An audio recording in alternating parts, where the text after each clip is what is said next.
Hello and welcome to another great episode of the Great Debaters Contest. I am your host, Austin Nyambok. And I am Mariam Bishar. Every 5 years, the country engages in one of the hallmarks of democracy, the general elections. However, do these elections constitute change?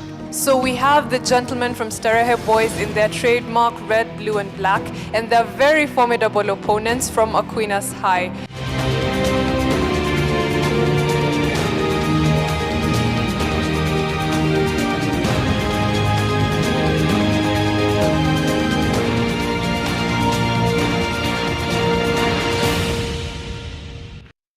The motion this week is, elections do not bring change. Proposing the motion, Statehe Boys Center. Opposing the motion, Aquinas High School. Each contestant has 3 minutes to make their submissions. The audience also gets a chance to put their questions to each team. Each side will have an additional 1 minute to make a final statement. The judge's decision is final. The winning school will get an ICT chill-out zone with a widescreen TV, computers, webcams, and internet connection. The teacher from the winning school gets 100,000 shillings courtesy of Chase Bank. The winning students each get a tablet courtesy of Safaricom, a gift hamper from Unilever, and a gift hamper from mimi.co.ke. And together they all win the title, The Great Debaters. May the best school win. Proposer number 1, you have 3 minutes. My honorable judges, ladies and gentlemen, introducing to you this Statehe Boys Center and School is Fred Changulo. I am sure all of you seated in this hall this afternoon are wondering what these young men in red and blue have to deliver.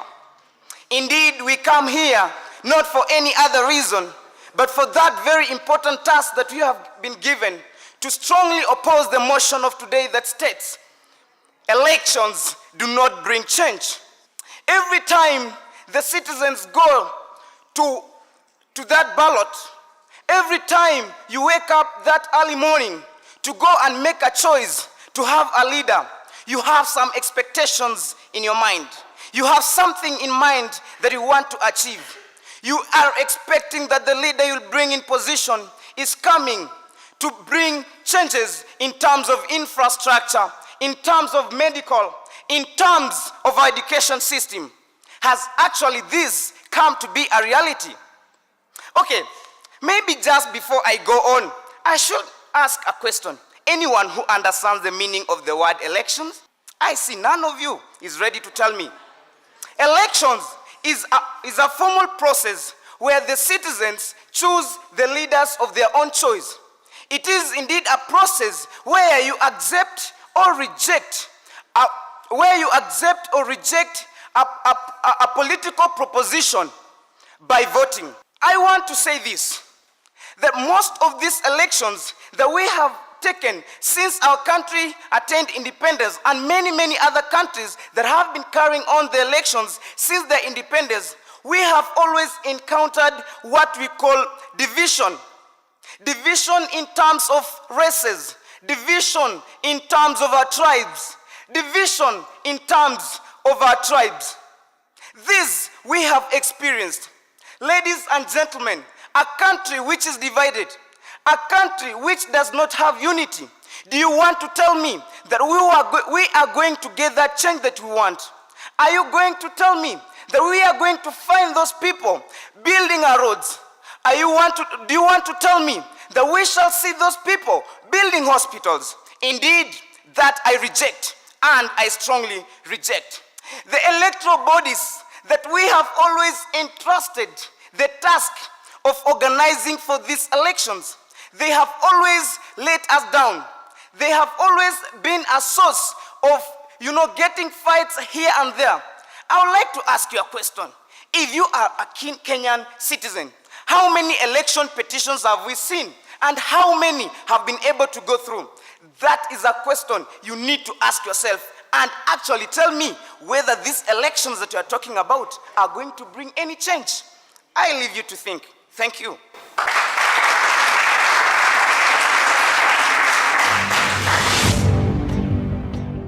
Opening remarks from the opposing team, you have 3 minutes. Greetings, ladies and gentlemen. Representing Aquinas High School is Dennis Statehe. Once an old Spanish man once said, Muno Socratus suprema ilela. This, in English, basically says, the freedom of choice is man's most superior weapon. Now, let's face it. Yes. As for me, elections do bring change. It's a fact.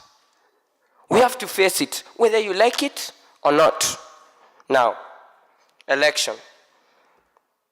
A formal process in which an individual or a group voluntarily makes a decision to hand down a head office to an individual or a group, rather, anyway.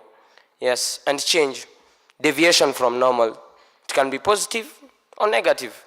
Yes, now, despite us, we as Kenyans, just to narrow down the figure, we do carry down elections. We've had 8 elections per se. And out of this, I would say there was change.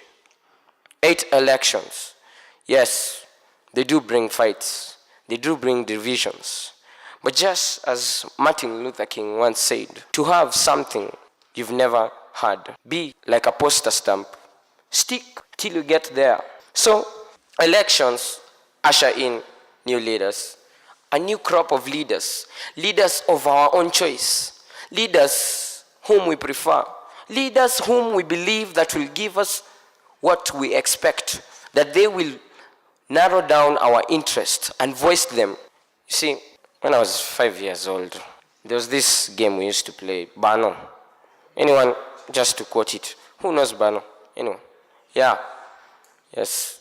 Now, that game, I played it since I was 3 till 10. Yes. And just as I was about to sit my national examinations, I did play Bano. So, out of this analogy, what do we derive? What do we see? Some things are part of us, we as the human race. Since the ages of the Romans, the Egyptians, the very core of our foundation was built on elections. So where would we be without those elections? Industrialization and all. Thank you.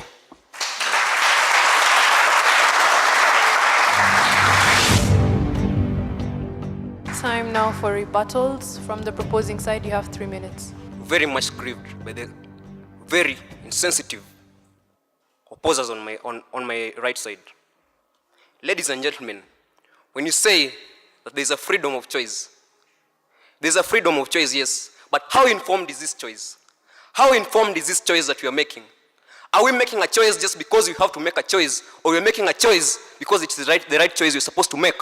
Ladies and gentlemen, on 24th January 2013, 3 months before the general election, Ipsos Innovate carried out an opinion poll. In this opinion poll, 2% of the people who were interviewed agreed that they did not know which side they were affiliated to. They were not decided on which side they wanted to support. 2% of 14 million people who are the voters in Kenya, if these opinion polls are an actual representation of what happens in our elections, then 2% of 14 million registered voters is 280,000. Therefore, ladies and gentlemen, we can rightly conclude that 280,000 people did not know which side to be affiliated to. Ladies and gentlemen, is this the change we want? Where we simply choose leaders just because we have to choose them. Because elections are a rite of passage. Every other 5 years, we come in and we make choices. Is this what we want? Ladies and gentlemen, the first opposer who just stood here agreed that sometimes that many times when elections are made, the choices can be either positive or negative. So ladies and gentlemen, how true is it? How true is it to claim that someone can go to the ballot so that he can make a negative change? How true is that?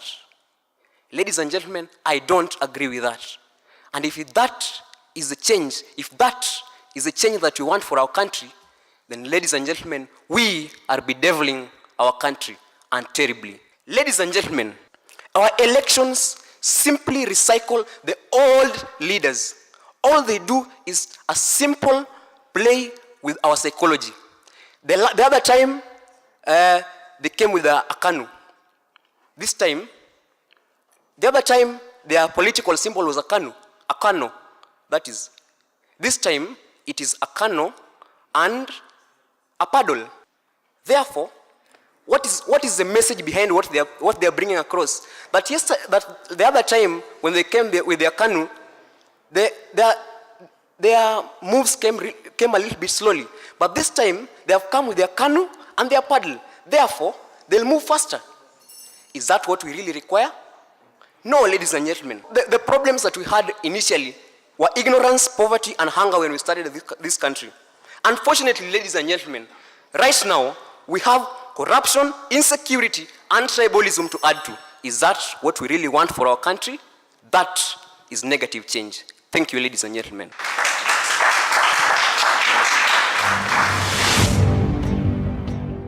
Rebuttal from the opposing team, you have 3 minutes. We are living in a changing society, a changing world. Therefore, change is inevitable. I am Martin Kamau from Aquinas High School, strongly opposing the motion that says elections do not bring change, because in fact, they do bring change. First of all, I'd like to start by rebattling what proposer number 1 said, Fred Changulo. He said, elections do not bring people together. But in fact, if you look at other elections, we've had tribal alliances. Isn't that bringing tribes together, regardless of the fact that there are only 2 or 3 tribes? Another thing he said, he emphasized so much on negative changes, when actual fact, his motion is bent on proposing the motion that says elections do not bring change. So, in fact, elections do not bring change. And when he stipulated negativities in the last elections, that is change. We should not narrow our minds down to only the positive. There are negatives. Onwards to debater number 2. First of all, I'd like to ask them where they got their information from. And better yet, give us the source of this information so that none of us will be lied to. Some of their statistics are clearly unfounded, and they need to give us the sources of this information. They have talked about our leadership recycling, our elections recycling leaders. Is it the case in Africa, in the world, in Kenya? Because this motion is not limited to only Kenya or Africa, it's all over. So they should not just base on one particular place. And in fact, we do not recycle. There are leaders who come. So they should give us examples of those leaders they find recycled. Lastly, I would want to urge them not to narrow down their minds to only limiting themselves, again, as I said, on the positive. There is the negative side. And when it comes to nations, not only Kenya, Africa, the world. And just to add on what my fellow opposers will say, or rather have said, elections not only bring change, comes in different forms. Some emotional, some psychological, like hope and unity and optimism, as seen by Mandela. Change in mindsets and beliefs and ideas, as brought by Mandela. And finally, it has led to also, on the negative side, dissatisfaction and regret. Thank you.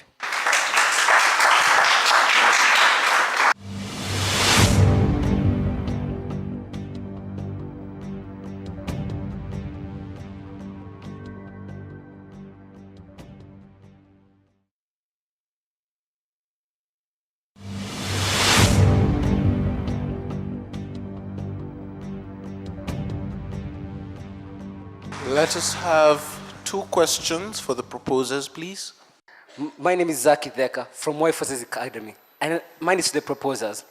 I'd like to inform you that the referendum is a type of election. Didn't the referendum bring change to Kenya constitutionally? My name is Sheila Mapenzi. I'm from Buruburu.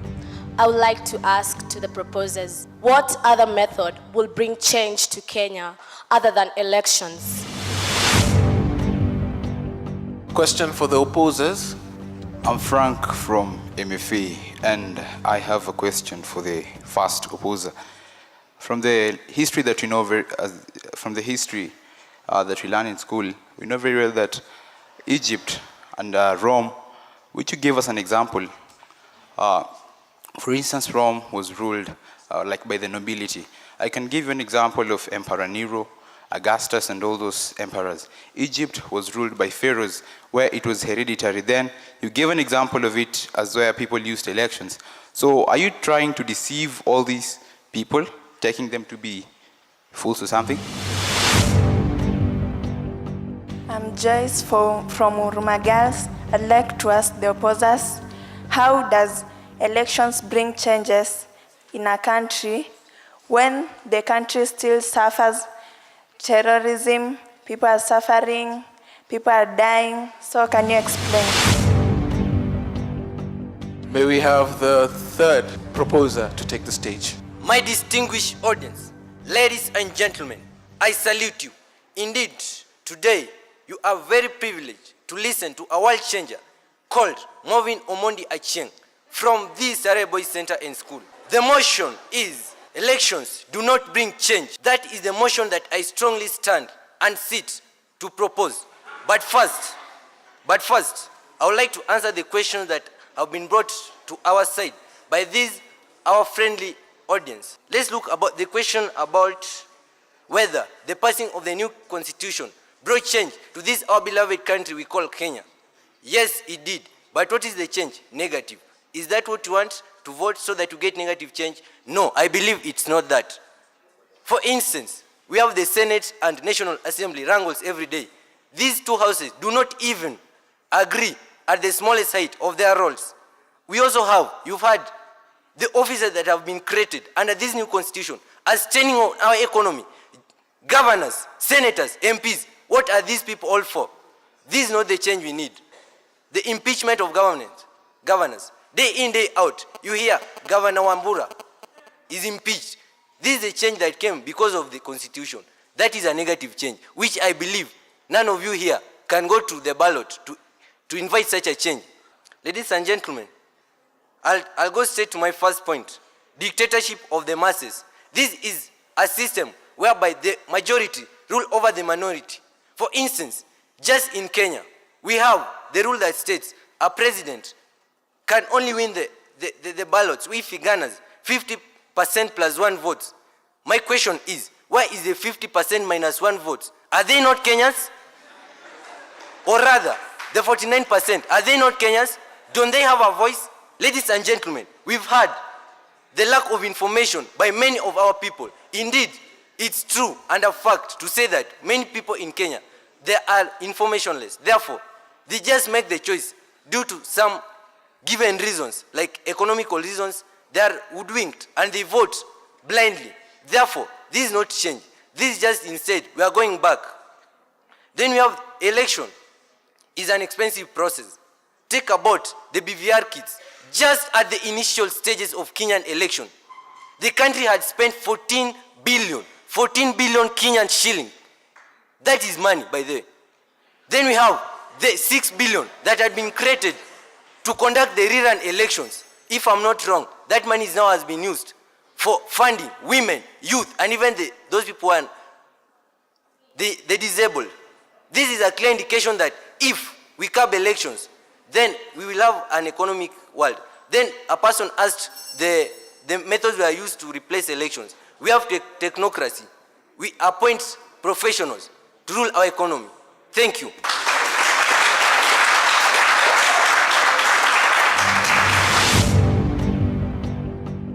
Third opposer, you also have 3 minutes to respond to the audience's questions. Statehe. Just before I go on, I think you should know where my loyalties lie. Aquinas High School, Lewis Kanyere. I oppose this motion. I oppose it. Seriously oppose it. Elections do not bring change. Blindly proposing, well, I don't know. Let me first of all answer your questions. Someone asks about Rome, where the kind of government that was there, the kind of rule was aristocratic. And then the Egyptians with their hereditary rule of the pharaohs. Cool, they had them. First of all, before I say something I wanted to say, let us note that in Rome, a council made of slaves and noblemen sat down and chose who was to lead the entire region. Then, another thing, why did we come out of this hereditary and aristocratic rule? I'll come to that in just a bit. Someone asks, where is this change? If at all, we are having insecurity, we are having poverty. Let me add a few others of my own, illiteracy and others that are facing our country, Kenya, Africa, and other countries in the world. Where? Where is this change? Where? Then let me ask you, is there any place in this world where everything is perfect? Is there any place in this world where everything flows smoothly, sweetly? Is there? Maybe you can answer that for yourself. Thank you. Now, let me go back to what I had said I'll come back to. Countries that are running away from the monarchical kind of government. We have had Ireland, which was under the United Kingdom. Why is Ireland now going back to being a republic? Why does Ireland want to break away from the kingdom that was there? Why? It is because elections are bringing change. And that is why even the rule of the pharaohs, the rule of the aristocratic rule in Rome changed. Because these people had gotten tired. It was up to time. It was time to change. Bring a new change. Elections. Thank you. Then, secondly, it breaks monotony. We are living in a male chauvinistic society. This is Africa. Male chauvinistic society. Where else are we finding women being elected to lead nations? Where? It is because of these elections and the change that has been brought. People are now seeing it is not only men who can lead. Sincerely speaking, I am a man, but I know it, and I say it very proudly. It is not only men who can lead. Even women can lead. So please, let us think about it. Elections do bring change. It's as easy as that. Thank you.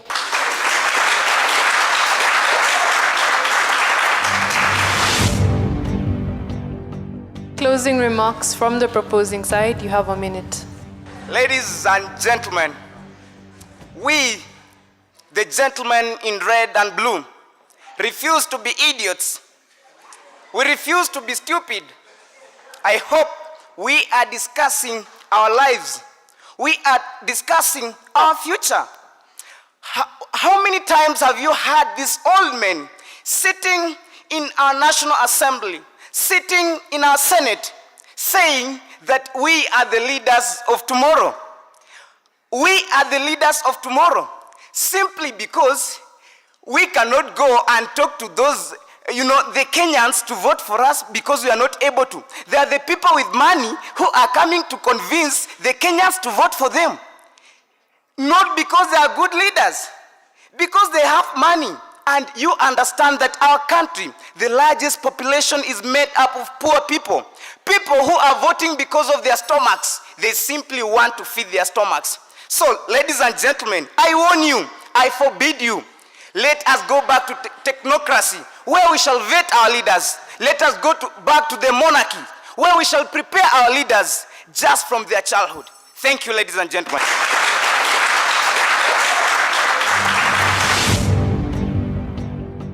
Closing remarks now from the opposing side. You have 1 minute. Yes. I'd really wish one day I'd become a politician.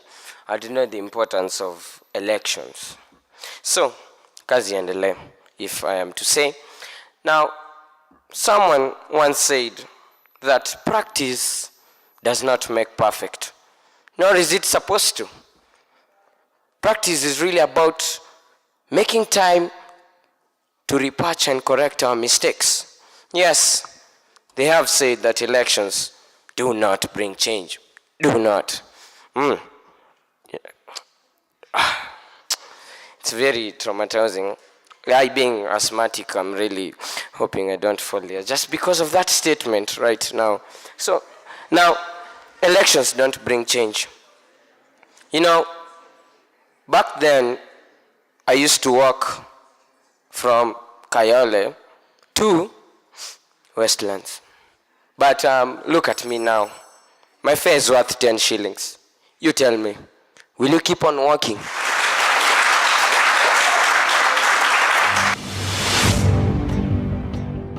Statehe, Fred, thanks for defining the terms. You have your unique style and presentation. However, in your ending remarks, there was a lot of generalization and even calling the honorable members in our houses as old men. Some of them are not old. In fact, for your information, there is a Kenya Young Parliamentarian Association who are now a very big number that has never been seen in Kenya before, who are under 35. So, Polycarp, good cross-examination, you were time bad, and your coherency of argument wasn't very up to standard. Marvin, very confident, you have a unique way of taglines that connect with the audience. However, there are a bit of lots of pauses as you're speaking, pausing. It's like me trying to address you, those things. Just try to avoid that so they can have a flow. Aquinas High School, Dennis. Good beginning, a punchy beginning, but we don't carry down elections. We conduct elections, okay? I like the fact that you said that change can be positive or negative. Martin Kamau, your cross-examination was a little wanting. You talk about Statehe giving facts that are unfounded. What were these facts, and why didn't you correct them? So there was just a lot of verbosity, but not building onto what has been given. Lewis, a good introduction. I like your style of delivery. And I think when you spoke about women in leadership, it was on a positive note. I think to both teams, one thing I'll say is when you're given a motion, kindly research on the motion.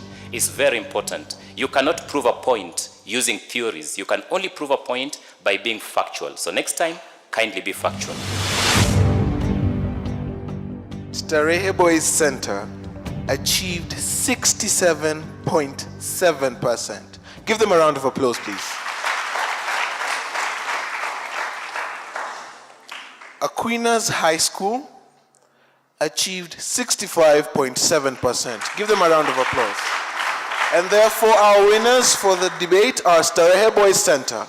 They proceed to the next round. So bravo to both teams. We hope to see them in the future, and we hope they get better with time. So from us here at the Great Debaters Contest, we'll see you next time. I am Mariam Bishar. And I am Austin Yambok. Thank you for watching. The winning school will get an ICT chill-out zone with the widescreen TV, computers, webcams, and internet connection. The teacher from the winning school gets 100,000 shillings courtesy of Chase Bank.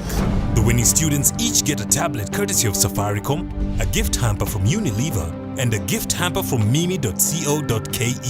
And together, they all win the title, The Great Debaters. May the best school win.